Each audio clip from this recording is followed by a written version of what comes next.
Muy buenas a todos y bienvenidos a Paleo Record, su podcast de noticias científicas donde analizamos los hallazgos más recientes acerca de la historia y la prehistoria de la Tierra y el ser humano. En esta edición especial vamos a responder a las preguntas que me han hecho acerca de la icónica obra de Homero, la Odisea, así como el contexto histórico en el que se desarrolla la historia y, obviamente, acerca de la nueva película de Christopher Nolan. De más está decir que habrá spoilers. Quiero agradecer a todos los que enviaron sus preguntas al DM.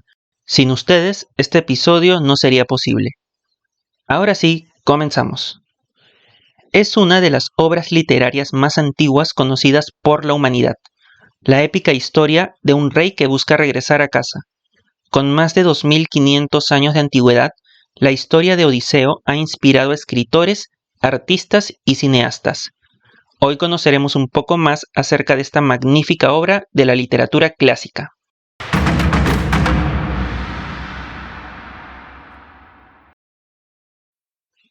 Primera pregunta. ¿La guerra de Troya pasó de verdad? Pues, según el consenso académico actual, se entiende que la guerra de Troya es un relato compuesto por elementos ficticios y por elementos reales. Los elementos ficticios vendrían a ser, obviamente, los componentes mitológicos, tales como la naturaleza divina o semidivina de los personajes. Pero, ¿cuáles son los elementos reales? La mayoría de los mitos griegos, por no decir que todos, tienen su origen en la Edad del Bronce, una época en la que el Mediterráneo oriental se encontraba poblado de varias civilizaciones prósperas, entre las cuales estaban los micénicos y los minoicos, ambos precursores de los griegos clásicos. La guerra de Troya se vendría a situar al final de este periodo histórico, durante un evento conocido como el colapso de la Edad del Bronce, que se da alrededor del año 1200 a 1150 a.C.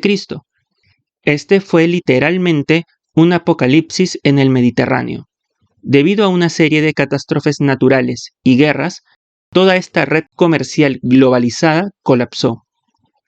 En algunos lugares como Grecia, este colapso fue tan intenso que la escritura desapareció. La gente olvidó lo que era leer y escribir. Fue como regresar a la edad de piedra.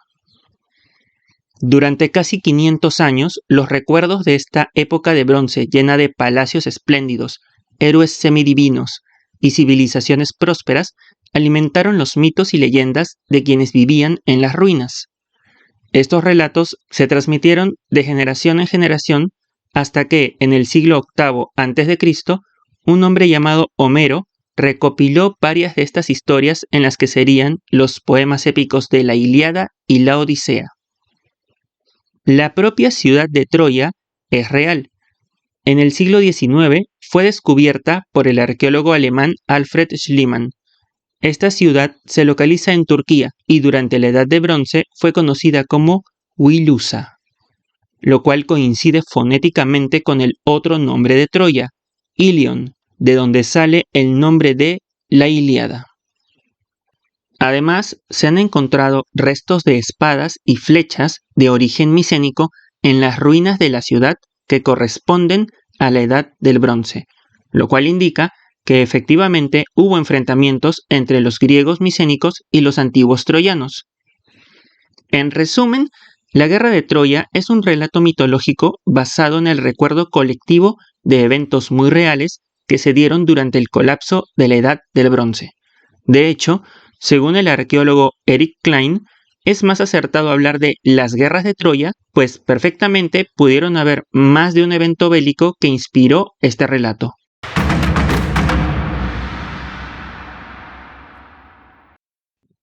¿Quiénes son los pueblos del mar que tanto se mencionan en la película? Uno de los elementos que más me gustaron de la película fue la mención de los pueblos del mar. Y es que para los apasionados de la historia, este término trae muchísimo contexto a la trama. Primero que nada, hay que aclarar que el término de pueblos del mar nunca fue utilizado por las personas de la época. Este vendría a ser acuñado por arqueólogos del siglo XIX cuando descubrieron que durante el colapso de la Edad del Bronce habían muchos reportes escritos de pueblos de origen desconocido que llegaban desde el mar y dejaban un rastro de destrucción tras de sí. Uno de los ejemplos más citados es el del faraón Merneptah, quien en el templo de Karnak mandó a retratar cómo venció a esta gente que venía del mar, mencionando a cada uno de estos grupos de forma individual. Esto ocurrió alrededor del año 1205 a.C. Luego, en el año 1175 a.C., el faraón Ramsés III retrató en el mismo templo cómo venció a estas mismas tribus, del mismo modo que lo había hecho su padre 30 años antes. Otro ejemplo, incluso más perturbador, son las cartas del rey Amurapi de la ciudad de Ugarit al rey de Chipre. Estas cartas fueron escritas en tablillas de arcilla, en acadio, que era la lengua franca de la época. Estas contienen un pedido desesperado de ayuda, pues las tropas de Ugarit se encuentran lejos de la ciudad y unas tropas invasoras provenientes del mar están invadiendo la ciudad. Lo perturbador de estas cartas es dónde fueron encontradas. Estas fueron halladas en un jarrón roto de cerámica, interpretado por los arqueólogos de haber caído desde el segundo piso del palacio de Ugarit. Básicamente las cartas ni siquiera salieron de la ciudad, y la ciudad en sí jamás volvió a ser habitada después de eso. Considerando este contexto de invasiones provenientes del mar, es normal que los pueblos de la época hayan preservado esa memoria y la hayan plasmado en su mitología. En la película se hace referencia a que los verdaderos pueblos del mar son los griegos, lo cual también fue una hipótesis barajada en los círculos académicos. Actualmente, la imagen de los pueblos del mar ha cambiado de saqueadores invasores a migrantes desplazados. Esto debido a que en el templo de Karnak se ven representaciones de mujeres y niños dentro de los barcos de donde salen los guerreros. Esto indica que muy probablemente estaban escapando de algo en su tierra natal.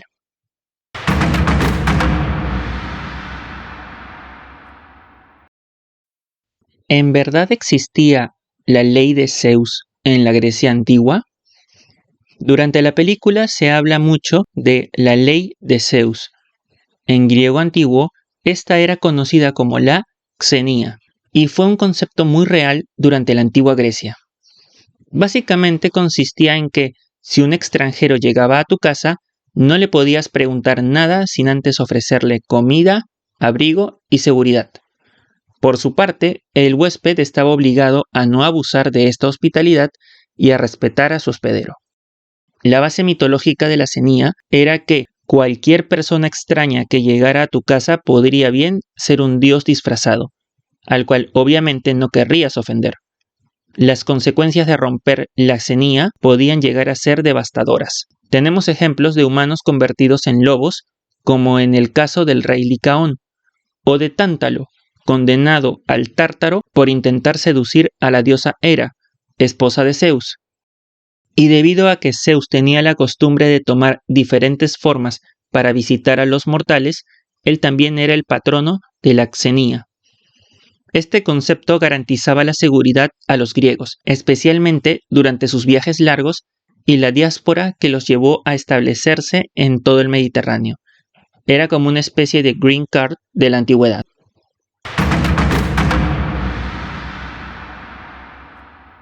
¿Por qué no aparece Aquiles en la Odisea de Nolan? Esta pregunta es muy curiosa porque su respuesta no es tan sencilla como inicialmente aparenta. En pocas palabras, Aquiles no aparece porque ya no está vivo durante la Odisea, pero vamos a desarrollar mejor esta respuesta. Aquiles, el mejor guerrero de la escuadra griega y prácticamente el protagonista de la Ilíada. Aunque no lo crean, la película Troya de 2004 retrató el final de este héroe griego de forma parcialmente correcta. Primero que nada, en la mitología original, Aquiles ni siquiera llegó a entrar a Troya. De hecho, una de las profecías más importantes sobre Aquiles es que él jamás llegaría a entrar a la mítica ciudad, pues moriría antes de que los griegos lograran tomarla. Aquiles muere después de la Ilíada, porque a todo esto, la Ilíada no relata toda la guerra de Troya, sino que comprende solo unos 50 días del último año de la guerra. Después del fin de la Ilíada con la derrota del príncipe Héctor, Aquiles tuvo varias otras batallas antes de conocer su propio final. Básicamente, Aquiles fue emboscado por Paris en medio del bosque luego de que le dijeran que una princesa troyana quería convertirse en su esposa. Paris le dispara una flecha en el famoso talón, su único punto vulnerable, lo cual acaba con su vida. Sin embargo, en la obra original de la Odisea, Aquiles sí aparece, solo que lo hace como una de las sombras del inframundo. De hecho, aquí es donde suelta una de las frases más famosas atribuidas a este personaje. Preferiría ser el siervo del pastor más pobre antes que el rey de los muertos, lo cual hace referencia a que él tuvo la oportunidad de vivir una vida larga pero sin gloria, pero que aún así prefirió una vida corta y que sería recordada por siempre. En mi opinión, el papel de Aquiles es reemplazado parcialmente por el de Sinon en la película de Nolan, lo cual tampoco lo veo como un cambio negativo para esta adaptación. Después de todo, es una reinterpretación y no un documental.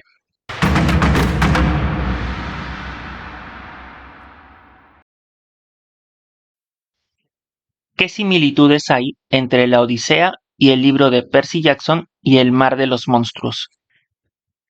Esta pregunta toca otro de los aspectos importantes de esta obra milenaria, su influencia en la cultura occidental. Para quienes no lo sepan, los libros y películas de Percy Jackson son novelas juveniles que llevan la mitología griega a la época moderna, con semidioses y monstruos actuales, así como representaciones modernas de los dioses del Olimpo. Para muchos, fue nuestra puerta de entrada a la mitología griega. El segundo libro está particularmente inspirado en dos relatos importantes, la Odisea y el mito de los argonautas. Mientras que en la Odisea el objetivo principal es el retorno a casa, en El mar de los monstruos el objetivo es encontrar el vellocino de oro, similar a como se da en el mito de los argonautas. Aún así, los obstáculos que enfrentó Odiseo son los mismos que termina enfrentando Percy en su travesía por el mar de los monstruos. En este viaje, el joven hijo de Poseidón se encontrará con la hechicera Circe, quien, tras miles de años, ha dejado de convertir a los hombres en cerdos, y los convierte ahora en conejillos de indias, menos ruidosos. También se encontrarán a las sirenas, pero en este caso será Annabeth, la compañera de Percy, quien se atará al mástil del barco para escuchar el canto de las sirenas, pues se dice que éste revela los deseos más profundos y la verdad. Otros monstruos clásicos de la mitología griega presentes en esta obra moderna son los famosos Escila y Caribdis, y tal como sucede con Odiseo, los protagonistas deberán escoger entre uno de los dos. Pero no solo van a enfrentar los retos de Odiseo, sino que también recibirán las ayudas con las que él contó. El dios Hermes, quien le dio a Odiseo la planta que le permitió resistir la magia de Circe en la obra original, vuelve a aparecer en esta versión moderna, y les da a los protagonistas esta misma planta, así como un termo mágico que contiene los vientos atrapados, una clara referencia a la bolsa de vientos del dios Eolo. Finalmente, podemos decir que la obra de Rick Riordan tomó el esqueleto narrativo de La Odisea y lo trasladó al siglo XXI. Los monstruos son los mismos. Los lugares míticos tienen su contraparte moderna, y los héroes deben utilizar la astucia al estilo de Odiseo para salir con vida.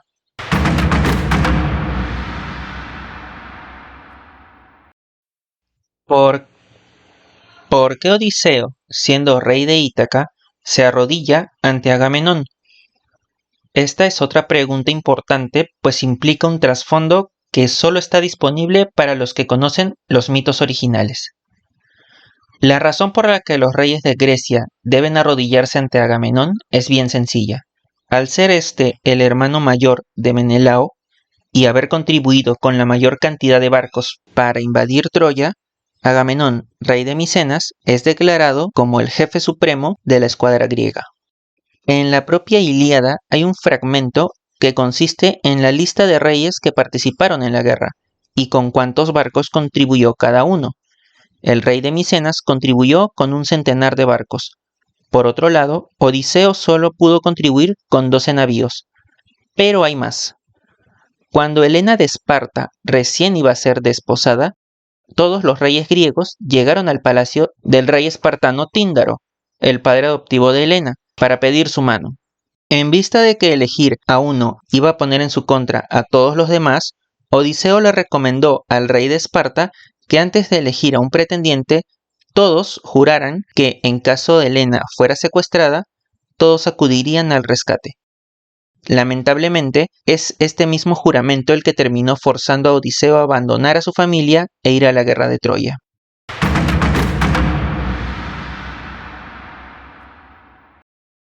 ¿Por qué los barcos griegos son tan similares a los barcos vikingos? Aquí la respuesta es cuanto menos curiosa.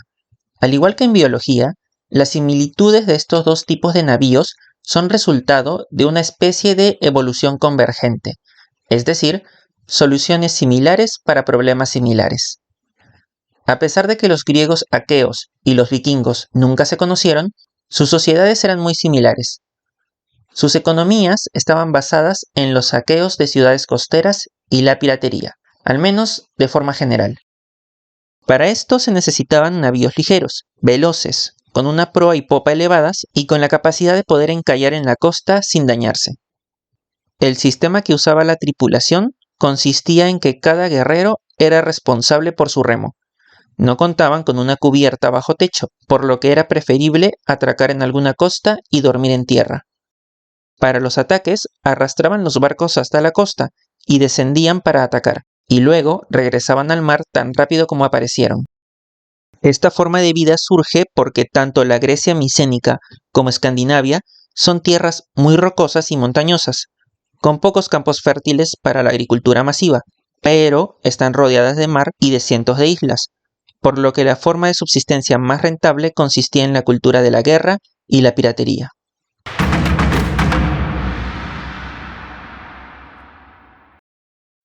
¿Por qué en la película se ve que Odiseo olvida a su familia mientras está con Calipso y en el libro se ve que sí recuerda y hasta llora por su familia?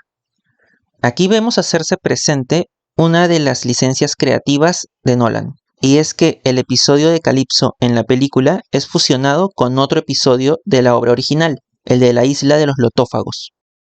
Homero relata que, al inicio de su viaje, Odiseo llega con su tripulación a una isla donde los nativos viven en un estado de trance debido al consumo de un fruto conocido como loto. Ojo, aunque lleven el mismo nombre, no estamos hablando de la famosa flor de loto. Esta flor llamada Nelumbo nucifera es una planta acuática que tiene su origen en China y en otros países asiáticos, mientras que el loto de los griegos era en realidad una fruta. ¿Qué fruta exactamente? Todavía no lo sabemos. Homero la describe como una fruta dulce, similar a los dátiles o a las bayas, y de un tamaño reducido. Aunque historiadores y botánicos creen que Homero se basó en algunos arbustos del norte de África, el caso sigue abierto. En la película, Calipso le da una flor de loto a Odiseo para que olvidara a su familia y el deseo de volver a casa. En la obra original, el trasfondo es un poco más oscuro. En la Odisea de Homero, el protagonista no puede salir de la isla de Ogygia porque no tiene un barco, y pasa 7 años como rehén de la ninfa Calipso, pues ésta se encuentra enamorada de él. No es hasta que Zeus decide que ya fue suficiente que ordena a Calipso liberar a Odiseo. En la película, esta orden divina se ve como unos rayos que suenan a lo lejos mientras Odiseo y Calipso hablan en su tienda. En el libro, es Hermes quien llega a Ogygia como enviado de Zeus para ordenar la liberación de Odiseo. En mi opinión, creo que fue una solución inteligente la de fusionar estos dos episodios de la obra original. Así se ahorraba bastante tiempo y se evitaba caer en el trasfondo oscuro del secuestro de Odiseo por parte de Calipso.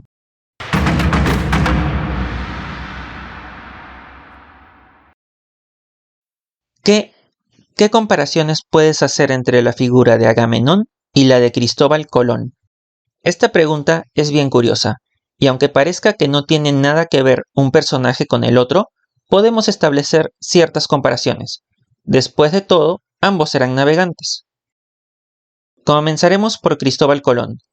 Este navegante, de origen genovés, es famoso por haber descubierto América, aunque hoy sabemos que no fue el primer europeo en llegar a este continente. Su objetivo principal era trazar una ruta de comercio hacia las Indias, es decir, toda la región de Asia Oriental a través del oeste. El oeste era prácticamente inexplorado por los europeos, por lo que una de las condiciones que estableció Colón para su viaje era ser declarado gobernador de todas las tierras que él descubriría en nombre de la corona de Castilla. Sabemos que conquistó y sometió a varios pueblos nativos del Nuevo Mundo durante sus viajes. También sabemos que actuó de forma inhumana con muchos de estos pueblos y con los propios colonos que él mismo había llevado, a tal punto que los propios reyes católicos lo sancionaron por ello. Por otro lado, la figura mitológica del rey Agamenón realizó un viaje de conquista y rescate, pero no de colonización, al menos no en la obra original de Homero. Si nos basamos únicamente en los textos homéricos y en la mitología original, Agamenón era un rey conquistador y saqueador que fue a la guerra en busca de riquezas y gloria. Su objetivo no era la exploración como tal. Ahora, la película de Nolan establece que el rescate de Helena era una excusa para conquistar Troya por las rutas de comercio que esta ciudad controlaba. Esta figura tampoco es tan descabellada si revisamos el contexto histórico. Troya se encuentra en el estrecho de Dardanelos, una región que conecta Europa y Asia, y que conecta también el mar Mediterráneo con el mar Negro. Por lo tanto, Troya era clave para el comercio de la Edad del Bronce, un botín imposible de ignorar. Algo en lo que sí se parecen ambos navegantes es que, a pesar de ser temidos, no eran particularmente queridos por sus tripulantes.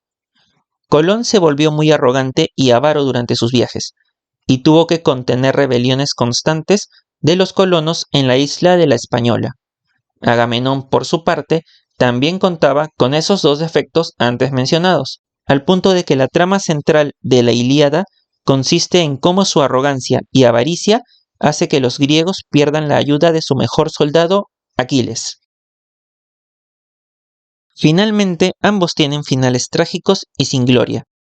Colón llegó a América, pero murió marginado, enfermo y despojado de sus títulos de gobernador. Y Agamenón destruyó Troya y regresó a Grecia solo para conocer su final a manos de su propia esposa, Clitemnestra. La victoria les costó todo. A pesar de que Agamenón y Colón son dos figuras no relacionadas entre sí, creo que es interesante revisar cómo podemos compararlos en sus respectivos contextos históricos.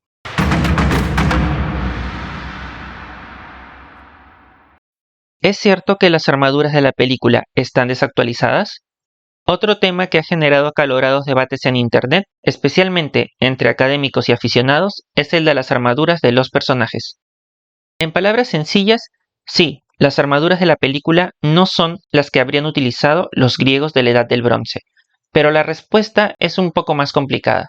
Si bien durante la Edad del Bronce se utilizaban un tipo específico de armaduras, recordemos que la Ilíada y la Odisea recién fueron escritas alrededor del siglo VIII a.C., casi 500 años después de la época estimada en que ocurrieron los hechos.